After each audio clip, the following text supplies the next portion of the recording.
Glory. Listen carefully. ध्यान से सुनिए. Believers should not do church hopping. विश्वासियों को कलीसिया में इधर उधर भटकना. Church hopping means going from church to church. एक विश्वासी को इस चर्च से दूसरे चर्च में इधर उधर भागना नहीं चाहिए. Be careful. सतर्क हो जाएं. If he needs to go to another church, अगर उसको एक और चर्च में जाना है, he should inform his pastor. जरूरी है कि पहले वो अपने पास्टर को सूचना दे, so that there be no confusion between this pastor and that pastor. ताकि दो पास्टर, जो ये वाला पास्टर है और जहां वो जाना चाहता है, उन दोनों में कोई मतभेद ना हो. It is not the pastors sometimes. कई बार ऐसा होता है कि पास्टर्स नहीं होते. It is the congregation that brings confusion. ये कलीसियाई सदस्य होते हैं जो मतभेद लाते हैं. Why? क्यों? Because of some church hoppers. क्योंकि कुछ चर्च के लोग भागे जो इस चर्च से उस चर्च में जाना चाहते हैं, वहां से निकल के कहीं और जाना चाहते हैं. You know why? आप जानते हैं क्यों? They're not satisfied in the first place. पहले स्थान पे वो संतुष्ट है ही नहीं. They couldn't stay in one place. एक जगह पे टिक नहीं पाते. That's what the Bible calls them, wandering stars. इसलिए बाइबल इनको बताता है भटकने वाले सितारे. It's written in the Bible. Bible में लिखा है. They're not satisfied in one place. एक जगह पे वो संतुष्ट नहीं है. That's why you should have one church home. इसलिए आपके पास एक कलीसिया होना चाहिए जो आपकी निजी कलीसिया हो.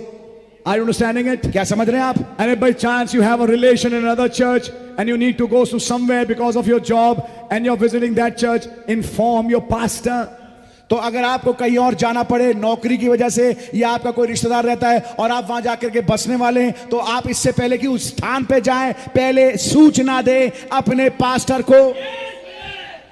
If the boy of one church is going to marry a girl of another church, the pastor of this church should talk with the pastor of that church. अगर एक कलीसिया का लड़का एक दूसरी कलीसिया की लड़की से शादी करना चाहता है, तो जरूरी है कि इस लड़के के कलीसिया का पास्टर उस लड़की के कलीसिया के पास्टर से बातचीत करे. That pastor should not be bypassed. वो पास्टर को लांग के छोड़ के नहीं जाना चाहिए. सब कर लिया, अब उसके बाद बस पेल दिया, अब शादी कर दो, तो उसके बाद जो होगा भैया झेलो, भुगतो, ऊंचो नीचो भुगतो.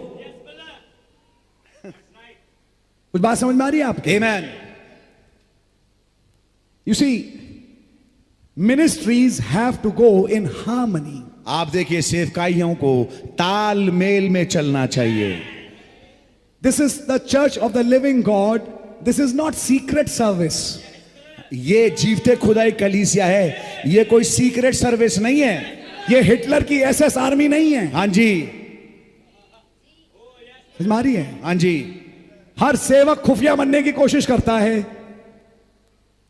चुपचाप अपना एक काम.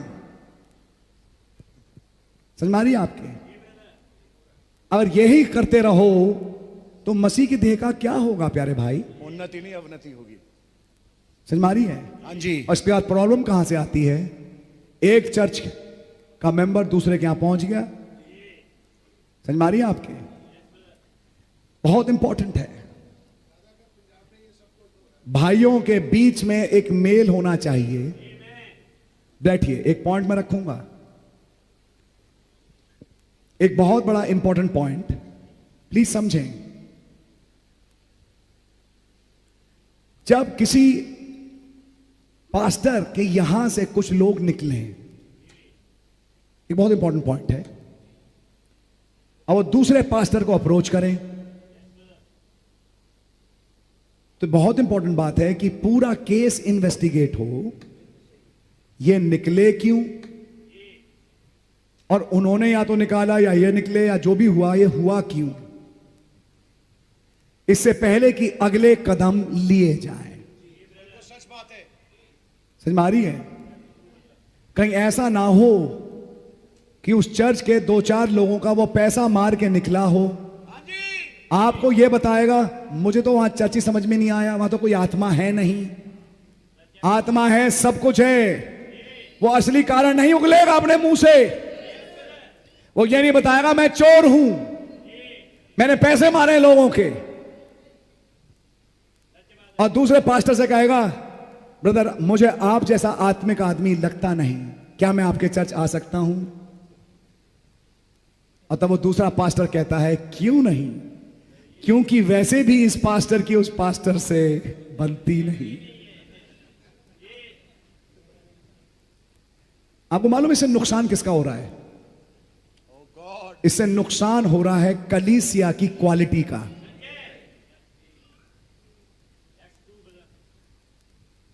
जब एक पास्टर ने निकाला और दूसरे के पास गया, दूसरा भी कहता मैं भी तुम्हें नहीं लेता, जाओ। फिर तीसरा कहे मैं भी आपको नहीं लेता, जाओ। तब उसे अकल खुले कि ये कोई भी मुझे लेने को तैयार नहीं है। यार ये क्या चक्कर है? तब शायद अकल दुरुस्त हो कि ये मैंने जो चर्च छोड़ा या मुझे निकाला गया, मैं कौन सी दुनिया में घूम रहा हूं? यहां पे जो निकलता है उसकी तो हेकड़ी आसमान छूती है। तुम कौन से हो गए पास्टर? अगर मैं तुम्हारा चर्च छोड़ के जाऊं ना, मेरे पास 10 हैं यूं गेंद की तरह कैच करने के लिए, कॉट मेरे साथ। समझ में आई? ये तो मत सोचना पास्टर जी कि आप मुझे प्रभु भोजना देके मेरा सब कुछ रोक लोगे। कोई बात नहीं, तुम्हारा एक और पास्टर है, वो ग्रहण करेगा मुझे। हमारी ये शादी पढ़ दो, पास्टर को मालूम है शादी पढ़ने योग्य है नहीं, क्योंकि वहां कुछ कारण है जो वचन के कायदे को पूरा करते नहीं। तो पास्टर ने कहा मैं शादी नहीं पढ़ूंगा। कोई बात नहीं, हमारा एक दूसरा है, वो पढ़ देगा। हाँ, घूम रहे हैं दूसरे आप ही के मैसेज वाले जो पढ़ देते हैं। आप बपतिस्मा मत दो, दूसरा दे देगा। यहां प्रॉब्लम हो क्या रही है? लोगों की क्वालिटी जा रही है, स्टैंडर्ड खत्म हो रहा है। हाँ जी। और लोग फायदा उठा रहे हैं पास्टरों का। तुम मत लो, दूसरा ले लेगा। अगर कोई स्टैंडर्ड बनाना शुरू कर दिया, नहीं, हम सब एक बात पे सहमत हैं और हम एक हैं और हम इसको ग्रहण नहीं करेंगे। और यहां तक भी बात है, ठीक है हमारी उस भाई से बातचीत नहीं है किसी कारणवश, लेकिन वचन के साथ तो हम एक हैं। और वचन ये फरमाता है और कारण ये बनते हैं, चाहे मैं उस भाई के साथ टॉकिंग टर्म्स में हूं ना हूं, मैं फोन जरूर करूंगा उससे पता करने के लिए, ब्रदर आपके चर्च के फलाने फलाने मेरे पास आए, आप अगर उनकी सच्ची कहानी बताएं। समझ मारिए आपके, क्योंकि आपके कहे बिना मैं कुछ बात करूंगा नहीं उससे। पॉइंट समझ मारिए आपके? तब लोग घबराना शुरू करेंगे, या तो जाएंगे वापस डिनोमिनेशन में, यहां तो खैर सब कुछ ही होता है, या फिर घुटना तोड़ के रिपेंट करके लौटेंगे, भैया माफ करो हम गलत थे। लेकिन जब ये गेंद कैच करने वाला सिस्टम चालू रहता है, तुम नहीं तो तुम नहीं तो तुम, कोई माफी पे घुटना टेकने पे आता ही नहीं और कभी नहीं आएगा। लिख लो, नहीं आएगा। वो हमेशा यही कहता रहेगा मैं तो ठीक था, और जब भी चर्च छोड़ेगा यही कहेगा ये तो मुर्गी का दड़बा था, मैं उकाब हूं उड़ने के लिए, मेरा पुराना पास्टर दड़बे में फंसा के रखा। निकलने वाला हमेशा यही कहता है कि जिस कलीसिया से निकला वो दड़बा था, असली उकाब तो मैं हूं। समझ मारी है?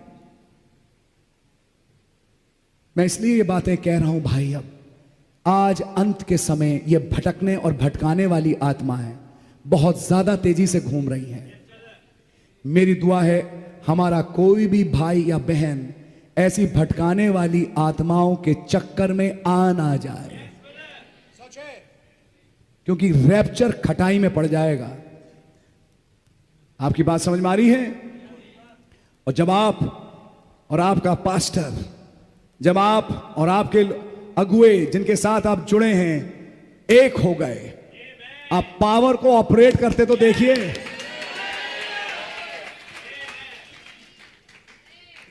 खुदावन कैसे जवाब देते हैं, आप देखते जाइए। खुदावन सरफराज कर रहे हैं और भी आगे सरफराज करेंगे। आमेन। सो गॉड रियली ब्लेस यू। मैं ज्यादा बोलना नहीं चाहूंगा। संदेश तो आप सुनते ही रहते हैं, केवल कुछ बातचीतें जो मैंने चाहा कि संदेश से मैं आपके सामने रखूं, और मैं विश्वास करता हूं कहीं ना कहीं किसी का फायदा जरूर हुआ होगा। सो गॉड रियली ब्लेस यू। इन आत्माओं से हमेशा बच के रहना। ये आत्माएं कहीं की नहीं छोड़ती, लेकिन हां, जब आपके पास जेन्युइन होली गोस्ट है और आप वचन के साथ मिल के चल रहे हैं और खुदा ने जिस अगुए को रखा उसके साथ, समझ मारिए आपके, तो आप ये लिख लें, आप उन्नति के तरफ बढ़ चुके और उन्नति पे उन्नति पे उन्नति आपको मिलती चली जाएगी। उन्नति आपके कदम चूमेगी, सफलता आपके कदम चूमेगी। रैप्चर दौड़ता हुआ आपके पास हाथ मिलाने आएगा और आप यहां से उड़ के सीधे जाओगे। फिर अभिषेक मांगना नहीं पड़ेगा, अभिषेक अपने आप आएगा। ओ भाई,